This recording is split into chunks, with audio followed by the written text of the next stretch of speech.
The Earley Show is brought to you by our friends at Answering Legal. For more than a decade, attorneys have trusted Answering Legal's 24/7 virtual receptionist service to keep their phones covered and their clients cared for. Now, they're raising the bar with an AI-powered intake chatbot, live translation services in over 180 languages, and 76 seamless tech integrations. Answering Legal's goal? Make running a law practice simpler while helping you capture every new client opportunity. And don't worry, the receptionist team is still the best in the business at turning first-time callers into loyal clients. Find out what's possible by visiting answeringlegal.com. You'll find a link to the site in the description of this episode. Now, let's get to the show.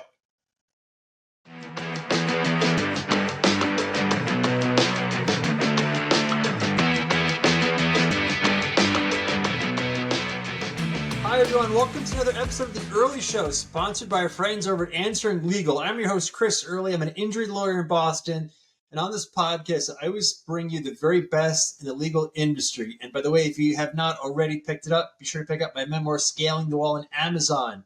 Today on the show, we have the one and only hometown lawyer, Josh Hodges, personal injury lawyer out of Ohio. He's getting after it. He's a creative marketer, creative entrepreneur. And so I saw him at a conference last week. I said, hey, you got to come on the podcast. And he said, yes. So Josh, welcome to the Earley Show. How are you, man?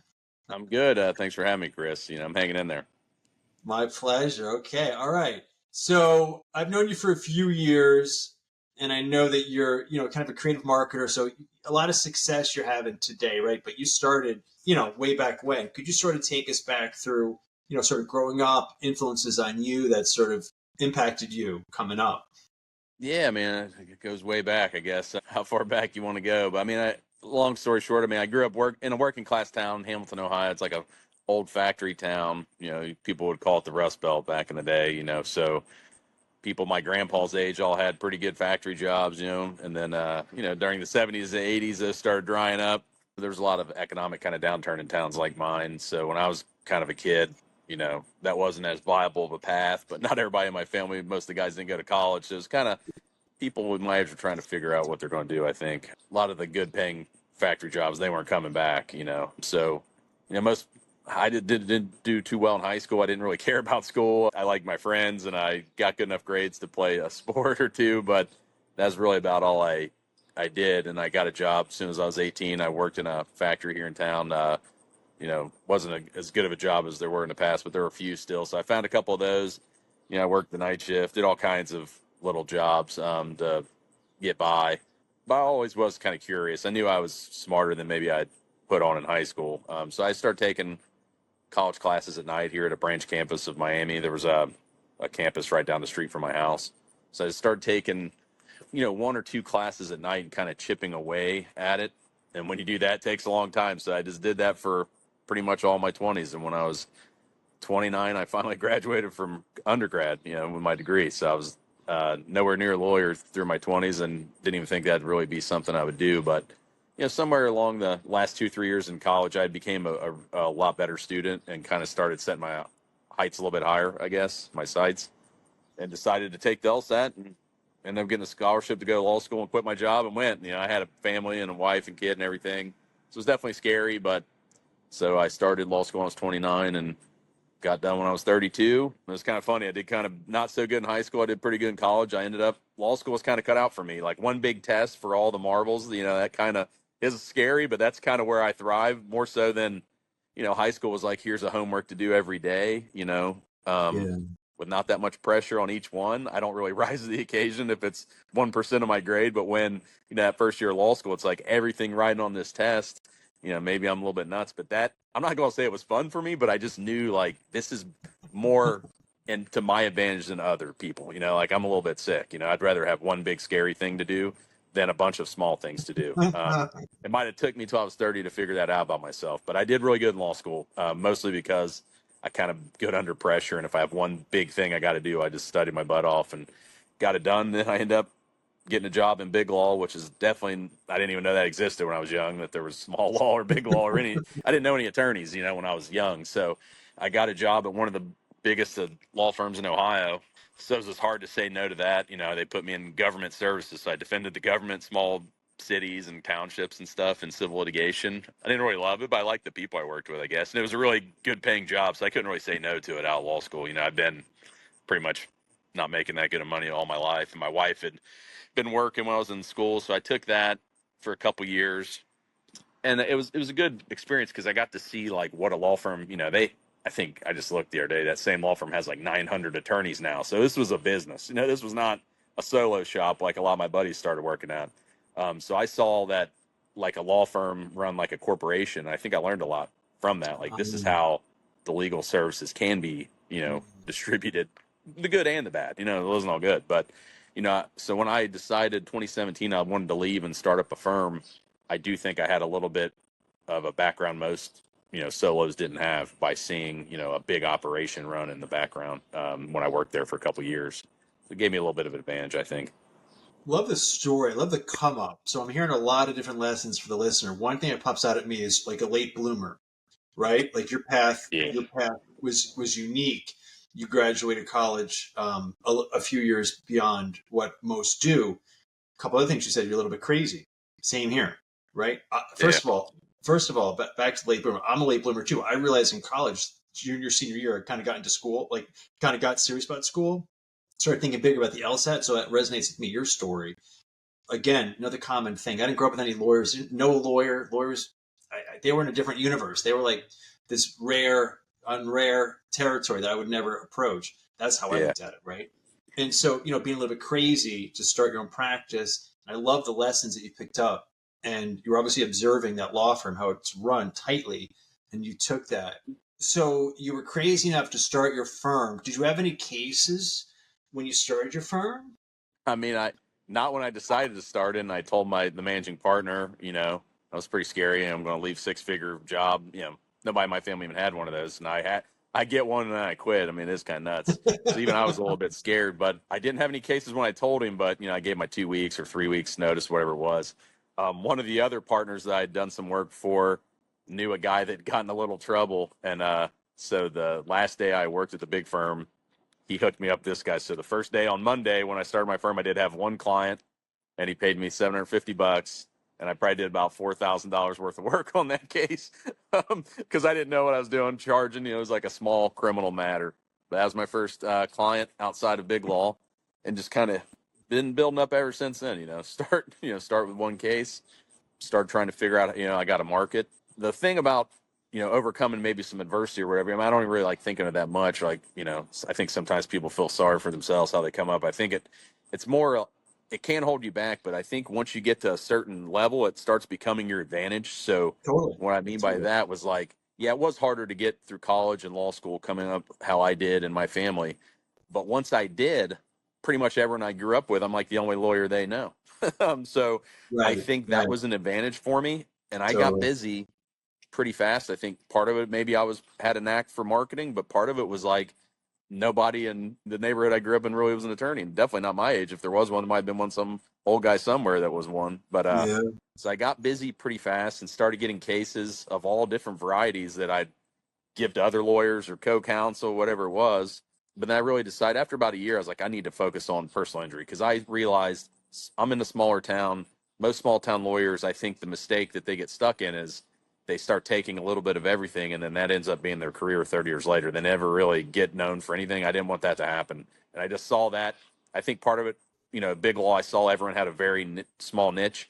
So I was like, I got to be an injury lawyer. I was a law clerk when I was in law school in an injury firm, really high end one, like a 2-man shop that did, trial work. So I started really kind of honing in on that. And I did criminal on the side to pay the bills, whatever you got to do. What I didn't say is, about a few months after I quit big law, we had another child, our second baby, and she was really sick, and we didn't know why at first. So we were in the hospital, you know, like a month at a time, more numerous times, over the years. And that first year, when I quit, my wife had a job at the city with benefits and everything. So I knew I wasn't going to starve. But with that first year, she had to quit her job, take care of Lila. So I kind of was really kind of put up against it after I left Big Law. Like I had to make it work. So it was like no option. And so I just put my head down. Kind of all I know is like well, I better figure it out. And to be honest, I guess looking back, maybe I was nervous, but honestly, I don't think I was. And I think it's, again, back to it can become your advantage. I kind of grown up a little bit on the broker side. I wasn't like dirt poor, but like we definitely didn't have much. And sometimes I lived with my grandma. I mean, she was on, Social Security or whatever at points in my life. And, but I was happy when I was a kid. Yeah. So like when I was broke, I was happy. So I knew people that are poor, they're pretty happy. And I knew rich guys I worked for at the big firm that looked like they hated their life. So I don't know, like failing, I didn't want to fail and it's not fun to fail and I hate losing, but I know if I do, I've always kind of been a happy person. I was a happy kid. I'm happy now. If it all blew up, I think I'd still I might be pissed off at myself for losing, but Yeah. I think I'll still get up with like a decent attitude. Yeah, And I I think think so. sometimes people who maybe grew up with a family of lawyers, they've never been broke. It's more scary to them than it is to me because I've been there. I'm not going to say it doesn't suck, but it's like, I don't know. I could do it again and I'll be okay. No, Um, it's a good mentality. so I think you kind of have an advantage at that point if you've been a little bit tight for money in the past. Well, I talk about turbulence a lot. I don't mind a turbulent airplane. Like some people get freaked out. It's like I don't mind a rocky road. So I got a couple questions for you. What does your family think about? I'm going to be really honest. Like your success. Like you came up, you went to law school. Like that, I want to hear about. I also want to hear about. Did you get any family doubting you when you went to start your own practice? Were you like being too ambitious at that point for in some people's eyes, or no? Talk me through that, please. I mean, overall, I think my family is just really proud that I got through as much schooling as I did. They were proud of me when I got an associate's degree. Like so it's kind of funny. Like when I was in law school, my best buddy in law school sat next to me. His mom was a judge, and his dad was an attorney, and his uncle was on the Supreme Court of the state. And I just remember giving him shit like, "Damn, dude, like you got hookups everywhere." And and like compared to me, and he was like, "Yeah, I do," but he's like, "But when you graduate from law school, your family will think you're a hero, and my family will think Yeah. I'm a loser if I don't." So like it cuts both ways. Everybody has their own little cross. So I don't really wouldn't want to trade that position with him either because everybody's got pressure in different ways. Like if I could have been the last graduating person in my law school class and my family would think I was awesome. And if he didn't graduate, he'd have been like the one that screwed up. So that always kind of like just gave me a view of other people. Everybody's got something that it's their chip, and no matter how good he does, somebody could say, "Ah, his parents helped him out," whether it was true or not. Maybe some of it is, but no one can say that about me, and that is kind of nice. I've also saw a lot of people I went to law school with who were parents had law firms. They go work with them, and it kind of gets stuck like with a dad or a mom that wants to do everything the old school way, and they can't get mom or dad to change. And I didn't have to deal with that, so for them, they weren't going to be broke. At least they had a job, and I didn't, when I started my firm, but I could do things my own way. And I think long term, for me, that's a lot better than being stuck with, maybe an attorney in my family that's 70 and making me carry Redwells around and not use file behind her own or whatever I got. So, everything kind of can cut both ways. Were there people who doubted me? I mean, probably my stepdad. My stepdad had a, he married my mom when I was 3. My parents got divorced when I was young, and he was a construction worker his whole life, and he was just kind of get up 4:30 in the morning, go work every day, not complain. I remember when I quit, I had a government job. I gave driving tests to kids for the highway patrol. That was the job I had right before law school. It was a pretty decent little job, benefits, government, working for the state, but nowhere really to go. And when I quit that to go to law school, I do remember he looked scared for me. He was just like, "I hope you know what you're doing," like because a government job in my family is pretty good, when I was a kid, I thought like a mailman or a cop was like maybe not rich, but like doing pretty damn good. I really did. I just remember like that's a good job if you got a civil service servant job. I think people who grew up a little bit less do kind of maybe hold each other back a little bit because of fear. And once you get over that, it's not as scary sometimes to take a risk. And I don't think a lot of people ever get to that in their life. I love it. I love it. You're not playing scared here, and that's the key. And you're also not like beholden to your success. It sounds like if you didn't have the success, you'd still be a happy guy, a happy dude. Now, let me ask you this: was your wife freaked out when you hung a shingle, or was she, how was she feeling about that? Because that was a big moment Nah. for you guys. So we've been together since we were 18, and she kind of always believed in me. She believed in me and pushed me to go to night school once I, stopped going. I went to school with her full time for a bit and then just started working because I was tired of being broke. And she always believed in me, pushed me to go further. She knew I was smart. And, she saw me work a couple of jobs at a time and get classes done at night and just hustle. I think by the time I was time to go to law school, she just kind of believed I'd figure it out because she'd seen me figure things out in the past, I guess. I don't know. And then by the time I got through law school and got the big fancy job, she just kind of knew I'd figure it out. And she never really acted scared. She's just always kind of been, a big supporter of mine. I mean, honest to guy, kid, like I think if I told her I was going to sell the firm and start, I don't know, an ice cream truck, she would like maybe be a little bit nervous, but she would let me do it. Like, cause she like really believes in that I'll figure it out for us. And, part of it's, she's just always believed in me, but part of it, I've also shown her that I'll do what it takes too. So it's kind of mutual, Yeah, respect. And, yeah, totally. you got having a good partner. I mean, like that's probably the number one thing I would tell someone you probably need Yes. in life, or at least for me. And my dad, I just passed away last week, but he was married four Sorry. times, and my mom's been married three times. So I grew up with a lot of step parents and step siblings, ex step siblings. He used to be my step brothers, stuff like that. But I still wouldn't say it was a bad childhood. I had a good childhood for the most part, but it's just the way I look at it. Definitely someone could look at it and be like, damn, that ain't good. That's not a good childhood if you've got, seven marriages between your parents. But it did definitely burn in my brain. I didn't want that. I wanted like a stable marriage at all costs. And I know that doesn't work out for everyone, even if they try their hardest, but it's definitely probably the thing I'm most proud of is just we've been married 20 years. So that's like a record for, for my family, so doing pretty good. Trying to like break that streak, for my kids at best I can. And it I just makes life easier. I think you're doing okay for sure. No doubt about it. So yeah, same with me. I mean, my wife is super supportive. She is behind me. I wouldn't be successful as I wouldn't have today what I have today, Josh, if I didn't have my wife supporting me. I know a lot of guys in the industry and outside this industry that their spouses aren't supportive. And it's like, Yeah, yeah, you're only gonna go so far if you don't have that support back home, man. yeah, it's It's hard. Yeah, impossible. yeah, she's supported me from the get go. She believed in me more than I believed in myself. Younger when I Same, was younger, for sure. And same. now it's hopefully it's paying off. Doing a little bit better every year is kind of the goal. Yes, I think it's paid off very well. All right, so you hang a shingle and you got to put food on the table. You're hustling. How did you first go about? You knew a lot of people from growing up who knew you were their lawyer, but how did you go about getting business? Obviously, you've leaned into TikTok past few years, right? But before that, like how Yeah. are you actually getting cases? And what is your how are you getting cases? Generally now, what's your approach? Yeah, I mean, I kind of started educating myself. I mean, you got to learn before you can do, I think. Yeah, And so, I mean, like I said, my daughter was in the hospital a lot, and we'd be there 4 weeks at a time sometimes. And I would just sit there, and there's nothing to do when you're at the hospital. It's stressful, but you're kind of bored at the same time. You're just sitting there and yeah, she's asleep and you're waiting on another test tomorrow or whatever. And so I would just read a lot and listen. I mean, I've probably listened, not probably, I mean, definitely I've listened to every marketing legal podcast probably ever produced. I've read every book I can find about it, and a lot of books about marketing and run a business that have nothing to do with law, and just met as many people that are ahead of me as I can, and some people that are maybe behind me. If you want to think of it as ahead or behind, I don't even know if that's the best way to think of it, but just people further along in the game. Try to learn from them. Try to learn for brand new people behind me. See if I can help them. But just really dedicated myself to it. I realized like and I learned it at Big Law. It wasn't always just the best lawyer at the big law firm running the show. Sometimes it was just the one that built the best team under them. There's some people that are great technicians as lawyers, but they don't have any common sense for law at all. And those people have a place in the legal field, but somebody's got to kind of like be their caretaker, or they're the business person that keeps care of everything else.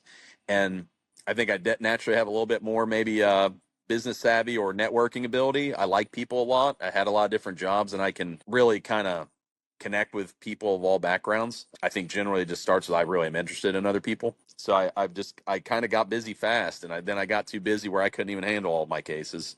So I started giving, my partner was busy then, and then we were too busy for my partner and me to do all the cases, and I had to hire someone else. So it's just more and more, just kind of the snowball got rolling, and it was a little bit of everything. I mean, I did obviously website, Google.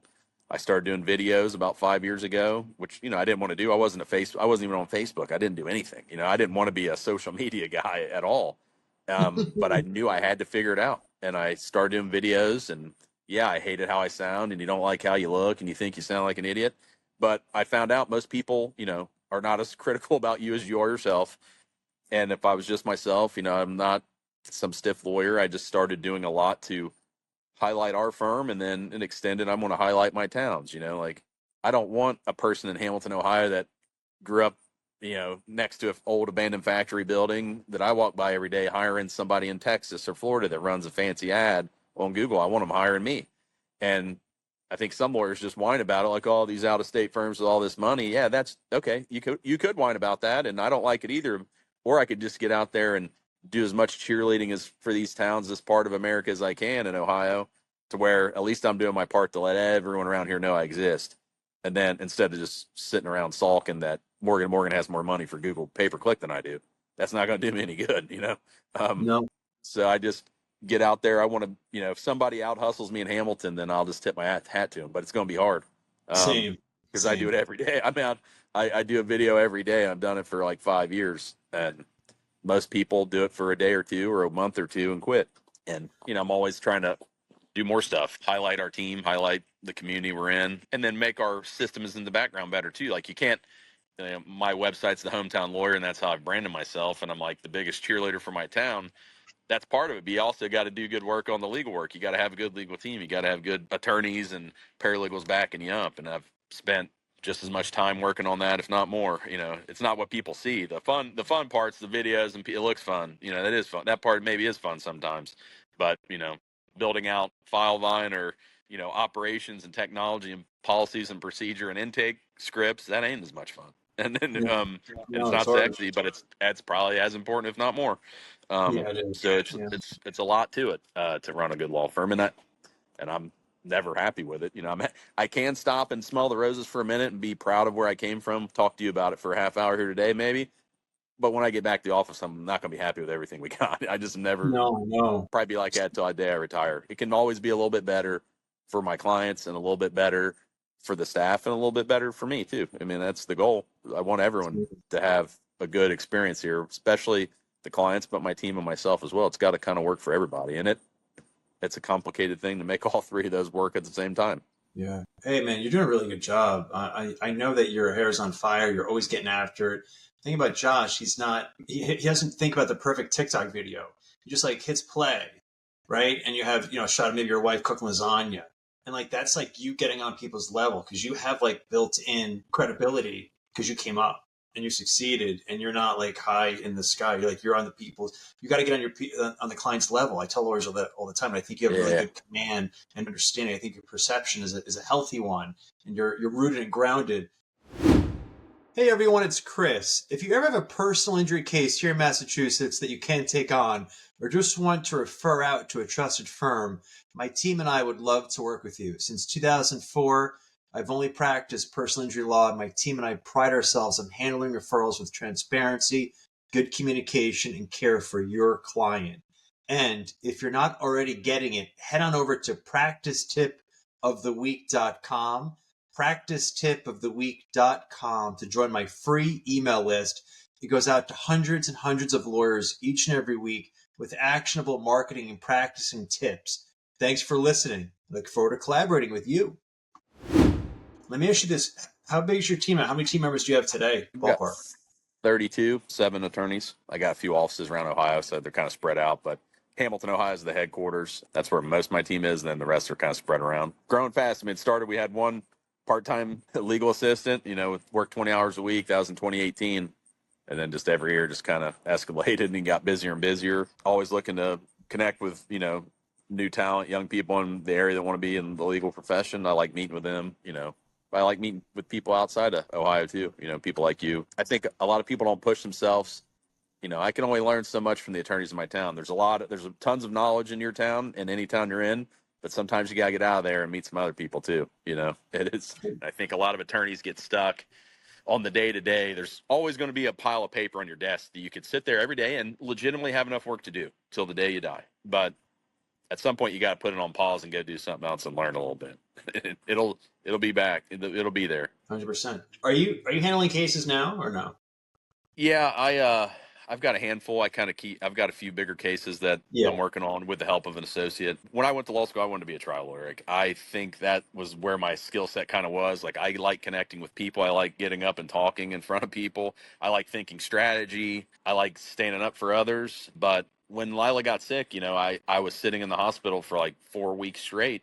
And I'm like, man, it's going to be hard for me to be like first chair on a bunch of cases, because then it happened every year for her first 5 years of life. She was in the hospital for weeks at a time. Mm. And I'm like, I Wow. can't be the top trial lawyer of my firm canceling depot. It's either going to be I'm out at a trial and she's going to be in the hospital without me, and I wasn't going to have that. Like, I sit there with my wife the whole time. So I was like, I can't really be the main litigator of my firm if my kid's going to be in the hospital every year this much. The last couple of years, she's been on a really healthy streak. Knock on wood, we haven't been there as That's much, but awesome. I kind of realized it's kind of twofold. Someone has to run this firm, and most lawyers don't want to do it or not very good at it. And it seemed like I was at least trying to do an okay job at it, more than most I knew. And we were growing, so I was like, I have to do this, and I can do this from the hospital. So I kind of decided, at least for the next few years, I'm going to try to be the best law firm owner I can be for my clients, my team, myself. I kind of hope, as our team grows more mature, I can step out of even that role, and then maybe I can go with some of my associates that have got to do more of the cases I've produced, given to them to work on. Maybe I can get a side chair with them and do more trials than I've done a few. I did one jury trial in 2021, and then I did quite a few bench trials before that. But the last 3-4 years, definitely since much after COVID, I haven't been to court near as much, just because we started getting Mm. busy and there was a lot of process. I just saw so many things at the office that needed built out for our team and the other attorneys to do a good job for the clients. Like, of course, I'd rather go, it's more fun to go do some depositions than sit here and figure out the call tree, but somebody's got to do it. And I don't Yeah. mind doing it. And it is fun. It is fun. I think, I feel like I'm building a platform that other attorneys can excel. That's my goal for now. If I get to where I'm big enough to hire a business manager that can do most of the work, I'm doing now, maybe I'll go do some more trial work. Maybe my associates can teach me some things they've learned that I don't even know yet. I mean, that's kind of maybe how it's going to be. Maybe when I'm in my 50s, I can start doing trials, because I would like to. The ones I did do were fun, but you can't do it all at once, and you definitely can't do it from the hospital. So life throws you Sure. curveballs, and yeah, it kind of sucks. Like, that was my dream. Maybe it's put on hold. Maybe I'll never get there to be as good of a trial lawyer as I think I probably could have been. But it gives me more time to lean into this. And you got to look. I try to stay positive. It's not all going to be sunshines and rainbows. Like, I just look back. Like, when I was a kid, I was talking about my stepdad earlier. For a couple summers, he literally ran a machine. Sounds like something out of a movie. Is called a rock crusher, and it did what it sounded. He crushed rocks, and he'd come home like covered in rock dust. Like, his hair would be gray, but it wasn't. So it's like, I don't know. Am I going to whine that I didn't get to do as many trials as I wanted? But I get to run a business. Totally. I don't know. I got to work hard. I mean, people in my family worked really hard just to get me to here. So I'm not going to whine too much, even if things don't always go how I want it. And it makes you kind of reinvent yourself too. Like, I've got to spend a lot more time running a law firm than I would have ever thought, and I've kind of enjoyed that too. That's awesome. I love it. What's your biggest challenge now, generally? Nothing that you don't know. Personal injury is competitive, and there are a lot of new. In just the last probably 18 months, there's more firms running ads in Ohio that I've never heard of than I've seen in the 7-8 years prior. There's people from Chicago, people from Texas, people that I don't even think are law firms running ads in my town, saying that they're gonna, get the people live in my towns. They pay them, they pay them money, they break ethics. There's all sorts of stuff. So that, just making sure we got enough cases coming in, which we have been successful with that, but that's a daily, weekly battle, something I'm always thinking about. And then, we grew enough. Now I'm building up my next level of leaders, within the firm. For a while, it was like I was just burning a path through the woods myself, and people were kind of following me. But you can't do that with 30 people. I can't manage 32 people. No, It's just not. So, no. I have an office operations person, but even, two people can't manage 30 people effectively. So, like, building up Yeah. that next level of like middle management. And, Yep. and I'm proud of my team. I got some really good young people on my team. I really do. And I think, and this year we've made even better hires than I think we have in the past. So, like, I think I know my team's better now than it ever has been on all fronts. But yeah, we could get better still. I think we will. I'm going to do my damnedest. So Wow. that's my job, and and keep growing. I don't want people, there's a lot of towns like Hamilton in my state, and there's not too many lawyers that grew up like me that worked in a factory. So like, I think if you're a construction worker, a trucker, or something like that, and you got an injury, I grew up like that, and I think I can do a better job because I just came from that kind of life and that kind of family. Not that a guy in Chicago that's running a pay-per-click campaign better with more money than me will do a bad job necessarily, but I know he didn't grow up in a town like me, and he's probably going to come here to get his case and leave. And I'm going to do Yeah. stuff to support the community. So I think it's my job to kind of make sure people know the difference, and people make their own choice. And some people are going to pick either one, but I want to, make sure we're doing our best to get out there and let everyone know we're here, and they don't have to pick, a giant firm with 1,000 attorneys. They can pick one that's in their backyard. But we also got to do better. I'm not, that's competition. They're allowed to run ads. I'm going to make sure I do better in marketing. And that's the battle, and it's hard. As you know, you're in a big city. I mean, it's Yeah. competitive, but it's also fun. I like doing hard stuff. Like I said, that's why I think I did good in law school. It was one big test for all the marbles. I kind of like my odds better in that than if it was 100 boring things to do in 100 days. Like, I know I'm going to lose that. I know a ton of people that will beat me to death because about day 5 I start snoozing. So can't really snooze when you're doing marketing for PI because it's tough. Yeah, it is. It's super tough. I love all the success. Hats off to you. Keep doing what you're doing. I know you're short on time. I want to be respectful of your time. How can people get up with you, get in touch with you? Yeah, I mean, the all my social media, like on TikTok, Facebook, Instagram, is the Hometown Lawyer. The website is the Hometown Lawyers with an S on the end.com. Yeah, look me up there. Hit me up on.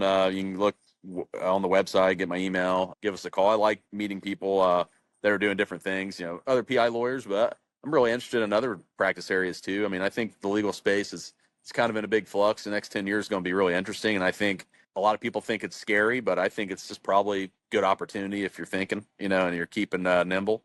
So I'd love to meet anyone that's listening to this.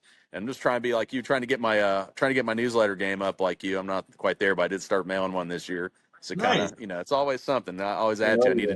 need to do my emails better like you do. But yeah, it always trying to push. I'd love to meet anyone else that's out there, kind of trying to push the legal market forward. Yeah, definitely get up with Josh, doing good things. You got big vision. You're doing that work that compounds every day. So love the energy. That's what it takes, man. You got to get after hustling every day. Never satisfied. No one's going to do it for you. No, no. But I think most people won't do the work, Josh, to be completely honest with you. So I'm not mad about that. There's a big space for guys like us who just will do that ugly work time and time again, man. Yeah, it's every day. Yeah, it takes, and I think I'll just say to the listeners, if you're out there, it compounds, but it starts small because that's how it is, Yeah, But I know. you'll see a little light at the end of the tunnel, and it does grow. Now it's like it does compound, It's but the real. first couple of years is tough, Now it's not as tough as it was, but I'm still pushing just as hard because I want a bigger vision. But you can't just do videos for a month and think it's going to pay off. It's you got to do it for You can? do it for 2 or 3 years, I appreciate it, Josh. Thanks for coming on, man. Really appreciate it. Keep doing your thing, man. You're doing all the right things, brother, for sure. You too, For Chris. real. Thanks, man. Hopefully see each other in person before too long. Definitely. All right, that's it for this episode of The Earley Show. Be sure to check out more episodes of our show on Spotify, Apple Podcasts, and the Answering Legal YouTube channel.